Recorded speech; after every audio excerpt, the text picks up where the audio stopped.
एड्युरशियामधून मी ऐश्वर्या. आपण वर्ष 1999 पासून विद्यार्थ्यांना मार्गदर्शन करत आहोत आणि आज आपले हजारो विद्यार्थी भारतात आणि परदेशात गव्हर्नमेंट आणि प्रायव्हेट म्हणून सक्सेसफुल डॉक्टर्स म्हणून काम करतात. आपले अनेक विद्यार्थी भारतात मेडिकल कॉलेजेस मध्ये प्रोफेसर म्हणूनही शिकवत आहेत.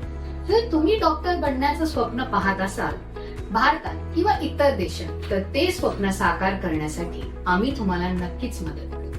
नीट स्कोर आणि क्रायटेरियानुसार मुलींना प्री MBBS सीट्स ही मिळू शकतात. आपण विद्यार्थ्यांना आयुर्वेद, फिजिओथेरपी, होमिओपॅथी सारख्या हेल्थ सायन्सेस आणि इतर फील्डमध्ये पण तुमच्या बजेटानुसार ऍडमिशन मिळवण्यासाठी मार्गदर्शन करतो. तुम्हाला 25 ते 30 वर्षांचा अनुभव असलेल्या आपल्या सिनियर ऍडवायझर आणि सिनियर डॉक्टर बरोबर संवाद साधण्याचा संधी उपलब्ध करतो. सीट्स लवकरच भरत आहेत आणि डेडलाईन जवळ येत आहे. तर लवकरच संपर्क साधा आणि अप्रतिम मार्गदर्शनाचा लाभ घ्या. धन्यवाद.